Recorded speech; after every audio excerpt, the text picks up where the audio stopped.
Jonathan Smith, Michigan State football, they add 3 more instant impact transfers. And yeah, this offseason, not too shabby, Jonathan. Let's go.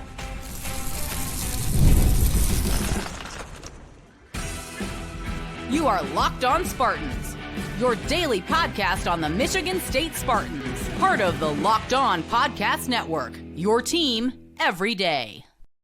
This episode of Locked On Spartans is brought to you by Gametime. Download the Gametime app, create an account, and use code LOCKEDONCollege for $20 off your first purchase. Spartan friends, Spartan family, Locked On Spartans listeners, thank you all so much for tuning in to Locked On Spartans, especially this week of all weeks, the holiday season. Thanks a lot for burning up some of your time with us right here at the Locked On Podcast Network. We're doing this 5 days a week. Guys, please rate, review, subscribe, comment below your favorite recent transfer portal edition because, yes, in the last 2 or 3 days, whenever you're listening to this, Michigan State, they added on 3 more instant impact transfers, bringing their total up to 11 commits in this portal cycle. Now, that's starting to creep up in the top 20 nationally right now. If you want to go over to Rivals, all right, well, they tell you that Michigan State has the 18th best transfer portal class so far this cycle, 4th best in the Big Ten. Now, if you mosey on over to 24/7 Sports, not too far behind Rivals, they have you rated at number 21 in the nation, 6th in the Big Ten. Now, of course, you know, every edition is welcome. We can talk about how it's going to impact whether immediately next season or in the future. You know, you want to take a young guy, develop them over time. Saw that a lot in the last portal cycle, of course. But guys, this 3-pack of players we're going to talk about, I think, can all instantly contribute to the team this season. Now, we're going to start on the defensive side of the ball because Anelu Lafaele. Let's go. Nope, screwed that up. Anelu Lafaele, excuse me. Out of Hawaii, 6'3", 230-pound edge rusher, former 4-star from the great state of Hawaii. Now, he did spend his first college football season over at Wisconsin. Did not see the field there. So, what does that mean? Well, this former 4-star kid, a guy that plays on the edge, a position that Michigan State needs a ton of help on, has all 4 years of his eligibility left. And look, it's hard to kind of talk about what you can expect out of a kid for next season. Like I just talked about how the 3 guys we're going to talk about in today's show are instant impact, and we just let off with someone who didn't record a snap for Wisconsin last year. So why am I so high on him? Well, it's not just, the blowhard Sparty. I actually got a text out of nowhere, out of the complete blue, from friend of the program, part of the Locked On Podcast Network, Ryan Herrings of Locked On Badgers, talking up and down about this guy. Now, you can go over to Anelu's Twitter page, and he has some clips from Wisconsin practice. Ryan told me that all those clips, that's against the first-string offensive line. Looks pretty good there. Maybe some politics at play as to why he didn't get on the field. That's neither here nor there. What is here, though, is another incredible Hawaiian prospect. And now for the 2024 class, so you're going to have to thumb through the calendar, go back about 12 months here.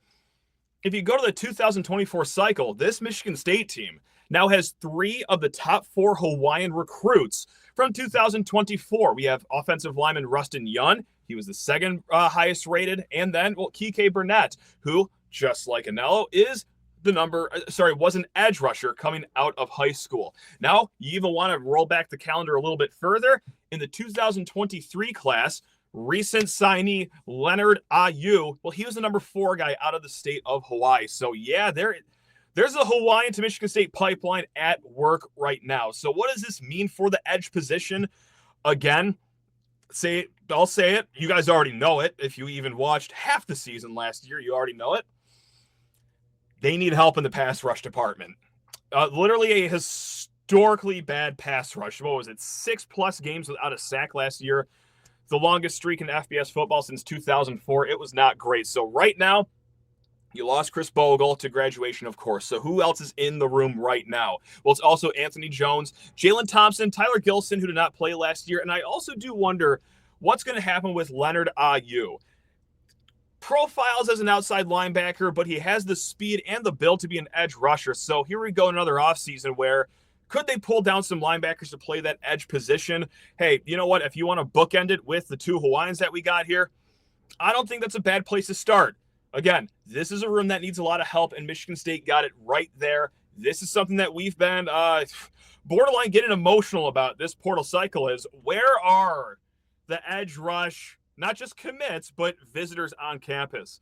one thing the staff has been really good at, bringing guys on campus completely under the radar. Like, it's not just me getting duped here. It is like top recruiting experts that are, oh my God, when were they on campus? And they just committed now. So really, hey, slick work by the staff over there. Now, this one is someone that we knew about, someone that I actually thought was going to commit later last week. But hey, here we are, Malcolm Bell out of UConn. He did commit to Michigan State over the weekend. Now, he played 8 games for UConn last year. He had 94 tackles, 3 forced fumbles, and 13 pass breakups as a corner for the Huskies. Now, he's the 3rd secondary player to be added in the portal cycle here. Nijay Burt out of Eastern Illinois, Joshua Eaton out of Texas State. All these guys experienced, all right, both in years, how long they've been playing college football, and also snaps. Right? Like, these aren't guys that were reserve role guys, or, you know what, we talked about in the last show, because we've seen this strategy, guys that have played Power 4 football, lost their starting spot, kind of like your Ronald Williams down at Alabama before he transferred to here, your Amir Speeds at Georgia before he transferred up here, Chester Kimbrough out of Florida, for example. Guys that, okay, well, if you're like a 2-deep SEC player, let's give it a try up here. And it wasn't like catastrophic disaster, but it certainly left a lot to be desired here. So I don't mind dipping down to, group of 5 level or FCS level to guys that have proven it on the field to see if they could, ratchet it up one more time up at Big Ten play. I'm not saying that, hey, the no-fly zone is back in East Lansing. I just do like the route that they're going here because we've seen the other kind of theory that you could have in the portal. Now, both Nijay Burt and Malcolm Bell graded above 75 on Pro Football Focus. So if you take their word for anything, well, you're going to like that number. That means that they are above average, well above average in football. So there you have it. Welcome to East Lansing and welcome to having depth at the cornerback position because, yeah, you lost Ed Woods. You lost Chuck Brantley, who actually just went to Miami of Florida. And then Jalen Thompson. That's the true freshman that went back down to Tennessee, wanted to be closer to home. Cited alien family members, signed on with Memphis over the weekend. So those were the 2 updates right there for expats out of the Michigan State program. But right now, you guys still have the young guys, Chance Rucker, Andrew Brinson, Ade Wiley. You needed to add corners, and I'm glad they did it with guys that are experienced, guys that have done it at a different level, but again, like hundreds of snaps of football. So there you go. There you have it. It's great. You feel pretty good at the safety position right now with Dylan Tatum, should he bounce back from his injury, Malik Spencer, Nikai Martinez, who played like seemingly every single snap last year. So the corner needed help. This is going to help aid it. We're going to see, of course, just how good it is in the end. We're, of course, always in the wait and see mode to see how well the transfers will translate to the next level. But there you have it right now. I'm glad they are bolstering the secondary right now. So again, guys, that is 11 additions total, 5 on defense. Grady Kelly, Nijay Burt, Joshua Eaton, Lafaele, and then Malcolm Bell. So the secondary, I think this offseason with everything they've lost, Ed Woods, Chuck Brantley, Jalen Thompson, sticky situation after those 3 guys leave the program, of course. But I think adding these guys, it raises the floor. I think it's a really well done job by the staff. So there you go. Now, of course, only matters if you have a pass rush because you can get the greatest corners in the transfer portal. Will not matter if the quarterback has 9 seconds to throw every single drop back like we saw in East Lansing. So I don't think Michigan State's done at the pass rush position as far as a transfer portal, whether it's this cycle or next cycle. But hey, something is being done about it, which is something we're a little curious about here for a little bit. It seemed a little too quiet on the edge rush position. All right, guys, we're going to talk about the 3rd guy, Matt Gulbin, offensive lineman, here in a little bit. But first, you need to talk your ears off about FanDuel Sportsbook.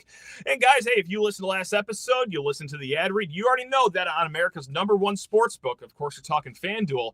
That's right, we cashed in one of our bets. Sam Laporta, anytime touchdown, that was plus 200. And that's right, I actually helped Ben Johnson write up that play where Jared Goff acts like he trips, Jahmyr Gibbs actually trips, and then who's open right there at the pylon? That's our friend Sam Laporta. The NFL playoffs are almost here, but it's not too late to get in on the regular season action like I'm still doing over at FanDuel, America's #1 sportsbook, because right now, this is really sweet for new customers.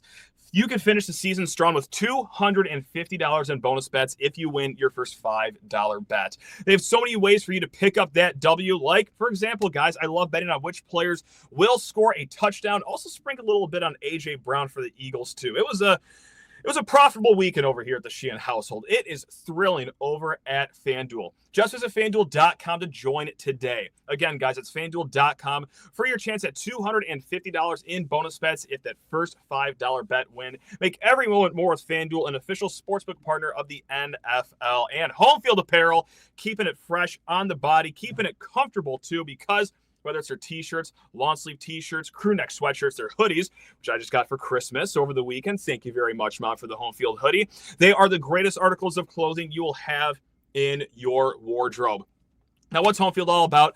They're all about the vintage apparel designs, logos, emblems that you may have never seen before, but the fine folks at Home Field, they talk to historians. They comb through old yearbooks, programs. They're going to find some things that look great, not just for us Sparties, but other schools, too, have some pretty sweet gear. Like, don't tell anyone, but I actually just got a Florida Gators t-shirt the other day. It's awesome. And what's even more awesome than how good you're going to look? Well, how your wallet's going to feel. Smash in promo code Spartan24 for your first purchase at homefieldapparel.com, and you're going to save 15% off. Again, guys, Spartan24 for 15% off your first purchase at homefieldapparel.com. All right, let's get back into it because there's still one more transfer that just recently happened. That is Matt Gulbin out of Wake Forest. That's it. I think the last Wake Forest transfer that came here to Michigan State a few years ago, I think that worked out okay for us. So let's see if we can continue it here. Now, Matt Gulbin at 6'5", 315 pounds isn't, a running back like the last guy we got from that fine program. But no, he is an offensive lineman. An all-ACC honorable mention offensive lineman, actually. He plays in the interior. He almost had, little over 1,500 snaps in the last two seasons for the Demon Deacons. Most of them at that guard position, played a little bit of center, but yeah, squarely an interior defensive lineman. Now, let's mosey on over to Pro Football Focus one more time, guys. I know you hear us talk about the numbers. I think it's a good guide to how good a player can be, and we're also going to attribute some actual stats on top of this too. But he grades out as a 72.9 overall. That's really good. If you want just pass blocking, 78.5, 72 in the run game. Everything is above 70, which that's outstanding. That's better than any offensive lineman here at Michigan State did. So, hey, already upgrading right there in between the tackles. Now, the pass blocking, just like we said, 78.5 according to Pro Football Focus. If you boil it down to all the guards in the ACC, that is the fifth highest rating amongst guys with at least 100 snaps. You want a real stat to attach to that? Well, I mean, despite the fact he had hundreds and hundreds of snaps last year, only allowed one sack. Now, for run blocking, okay, it gets even better for him because he was the second highest graded guard in the ACC in run blocking. And let's take a further look here because he played left guard primarily. Okay, so you have your A gap, you have your B gap, depending on what shoulder you want to run off of here. Wake Forest top running back, Desmond Claiborne, who had over 200 carries. Hey, when he was going through Gulbin's A gap or B gap, he averaged 5.0 yards per carry. That was the best anywhere on the line. So, hey, if you're running between the guard and the center or the guard and the tackle on Gulbin's side, well, that was the most successful way that Wake Forest ran the ball last year. 5.0 yards per carry, guys.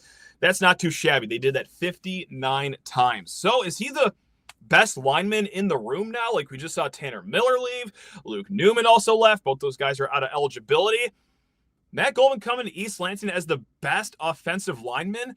Now, of course, the answer isn't just a black and white yes, because it's tough. Like development, especially with the younger guys, like your Rakeem Johnsons of the world, your Andrew Dennis's, who didn't play a lot last year, but came in with that 4-star rating. Your Stanton Rambles, who, the opposite of Andrew Dennis, played a ton last year. You never know how good an offensive lineman is going to be until you're about, a month into the season. Once they get through their group of 5 non-conference games and their Power 4 non-conference games, and okay, where are we at? But right now, it's hard to not get excited about Matt Gulbin. Now, if you want to go back to Pro Football Focus, yes, Gulbin did pretty much grade out higher than whatever Michigan State has across tackle to tackle. I'm talking all their offensive linemen. Now, big dually Christian Phillips, who, of course, left the season with a ACL injury, 2 or 3 games into the year. Even though it was a smaller sample size, he did grade higher in pass blocking than Gulbin. But nevertheless, maybe the best well-rounded offensive lineman that you have here. So you add him with Caleb Carter, Luka Vincic. And, well, let's just go to the mailbag right now because Spartan D4L writes in, is our offensive line actually improving, or is this offseason cope hype? I like the way you put that because when you're in the offseason of your third straight bowl gameless season, sometimes all you can do is just cope and grasp on to any sliver of happiness that you could have. And we actually might have a legitimate one here because this is how it looks different than last year, especially going into the season. Guys that are returning to Michigan State that had 100-plus snaps, we're talking Ashton Lepo, Stanton Ramel, your two tackles. Rakeem Johnson, too. True freshman who just got thrown right into the fire out of the great state of Idaho.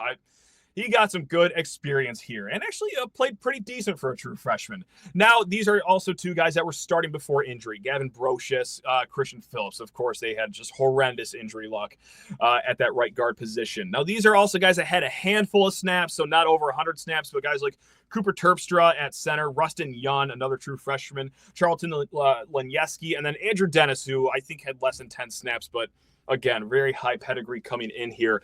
And I do think it's interesting. Nothing's been said about this. I don't expect him to come back, but with the recent junior college ruling for Diego Pavia down at Vanderbilt, where JUCO doesn't count against your eligibility, I do wonder what that does to Brandon Baldwin, who came here 2021 off of junior college season. So I don't know if he would be willing to come back or where the relationship sits right now, but I think he can if he wants. So we're going to just put a pin in that one, see if Brandon Baldwin has any chance to return here for Michigan State. But nevertheless, guys, you add in Caleb Carter, who had nearly 1,000 snaps last year at Western Carolina. You had Luka Vincic, a guy that played in a reserve role at Oregon State mostly, but he was in line to be the next starter for the Beavers. So definitely a guy with experience. So your starting line, let's just say it's Stanton Ramel, Matt Gulbin, Rakeem Johnson at center, Luka Vincic at your other right guard, and then Ashton Lepo at right tackle.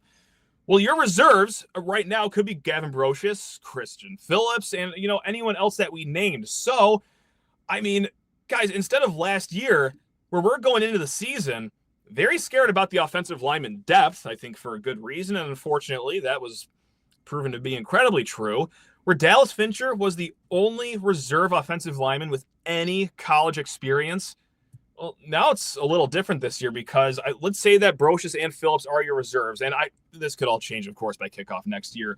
But also like Cooper Terpstra, Rustin Yun, Lenieski, Dennis, like these are all guys that have experience. So sure, you're building, of course, a good starting offensive line. That's the hope, certainly. But next year going into it is going to seem a little different, just based on the fact that you do have guys in the two deep that have experience. And I know the experience came because everyone got hurt last year, basically. But experience, it's experience. We're not going to complain about how they got it now. But that's how you can cope or hope for the offensive line to get better next year. Starts with Matt Gulbin.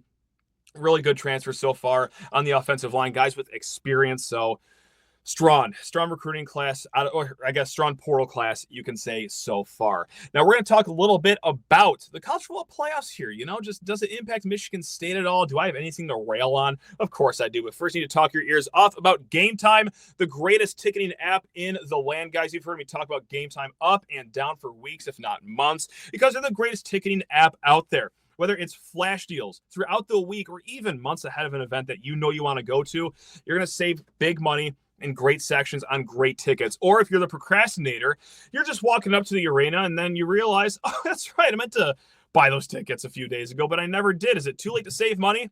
No, not with their last minute ticket deals. They keep it great over at Gametime. And it's so easy. It is 2 taps on the app and the tickets are sent straight to your phone.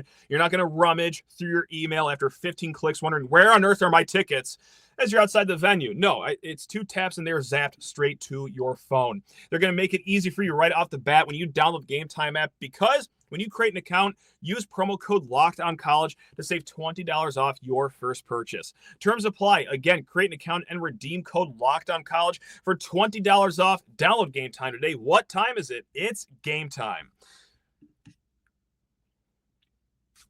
So before college football playoff talk, there is one more question I do want to get to out of the mailbag. Again, guys, Sheehan_sports on Twitter or lockedonspartans@gmail.com if you want to email. But this one comes from guys. If we get that Northwestern offensive lineman on a scale of 1 to 10, how good will the O-line look next season?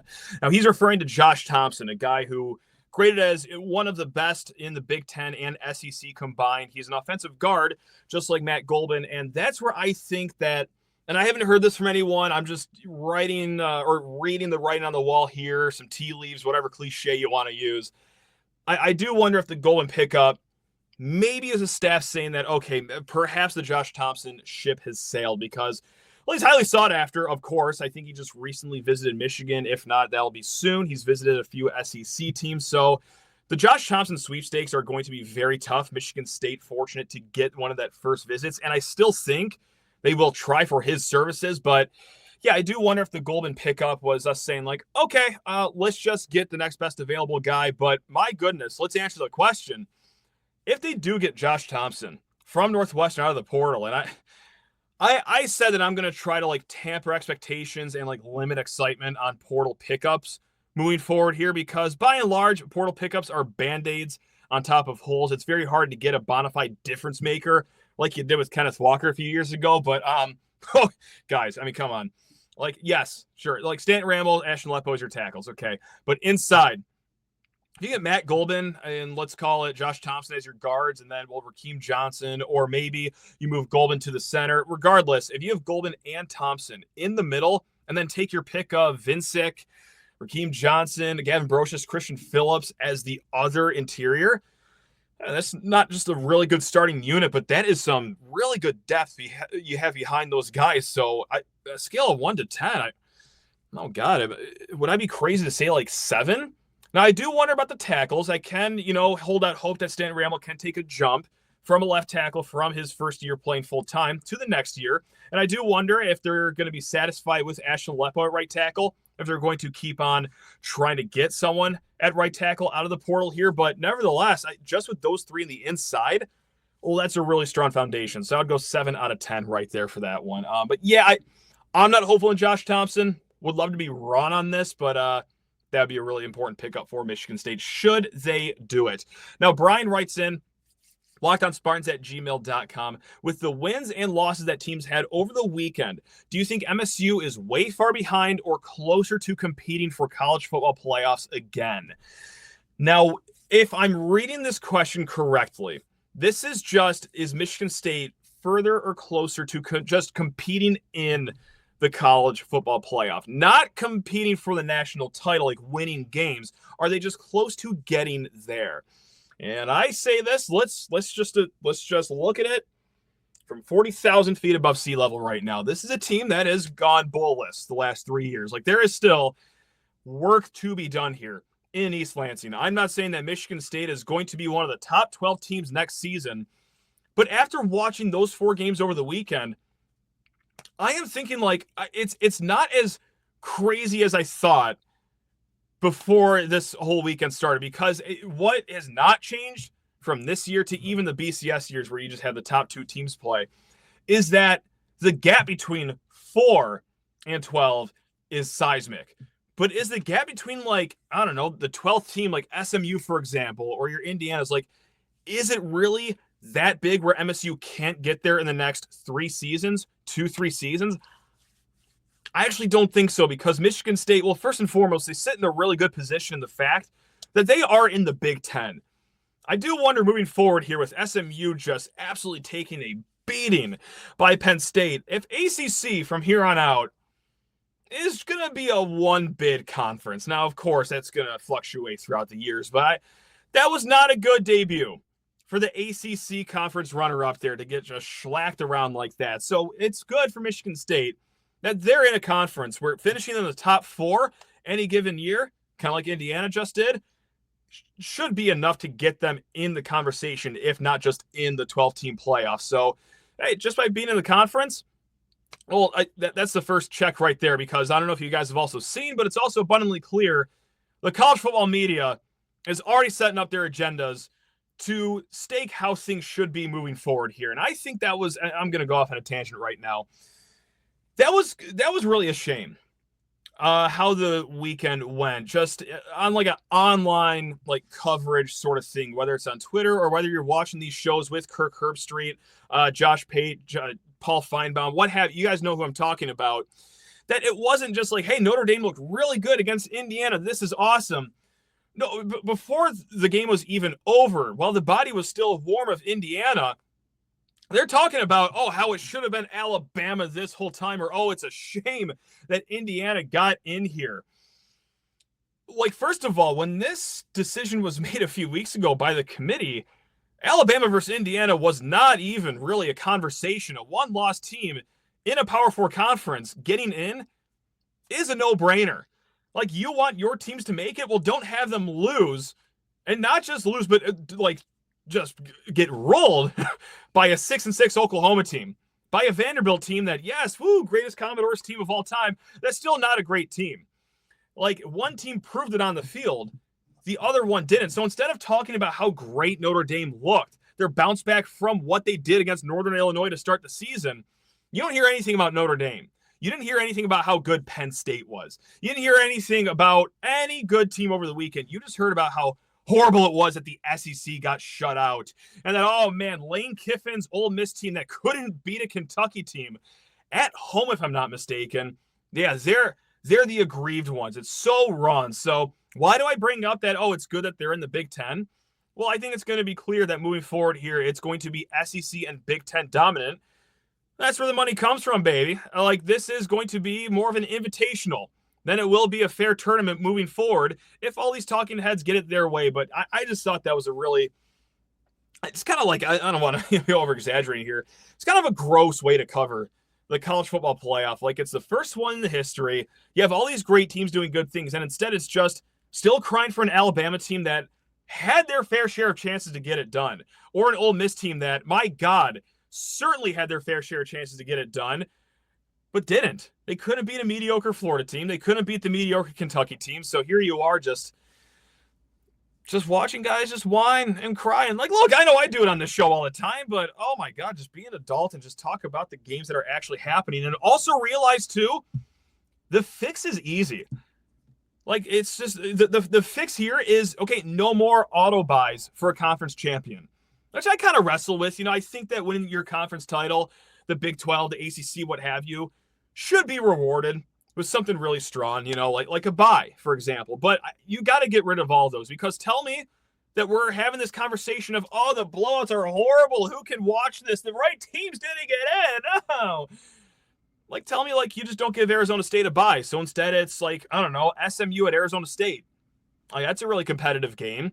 Sure, you don't have the sex appeal of the same 8 helmets you see every single weekend on College Game Day that just get talked about over and over and over again.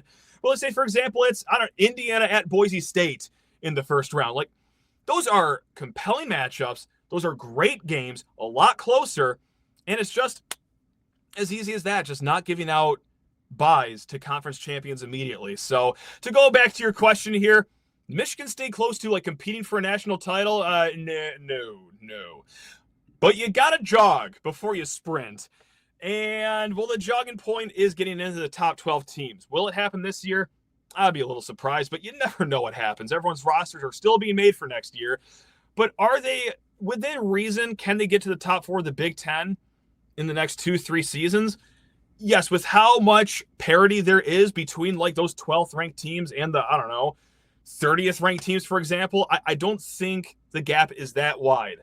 Now, if you want to talk about, hey, how far is Michigan State to be in a top 4 team? That's going to be a different conversation, because it's wide. It's wide. So, yeah, hopefully we see something in the next few years here from Michigan State. But, yeah, I had no problem watching the first weekend of the college football playoff, even though they were all blowouts, just because it's fun. I do like the 12-team playoff. Call me crazy, but I do like more playoff games that mean something than just 2. I like more teams getting a shot at it, even though some teams still seem pretty far away, than just 4. So I don't know. Contrary to what you hear out of a lot of like national college football media, I like the sport. I like watching it. I like seeing teams get rewarded for really good seasons, like Indiana did. like SMU did. So maybe I'm just crazy. Maybe I'm just a crazy little Sparty over here. All right, guys, we will be back. We're going to do a little Christmas show. Let's see what we want Sparty Claus to deliver under our trees, and then we are met with the fine folks at the We Got It podcast, Jonah and Abby, to play a little bit of Hot or Not. That's coming up tomorrow. But hey, guys, until then, take care of yourselves. Love you all. Go Green.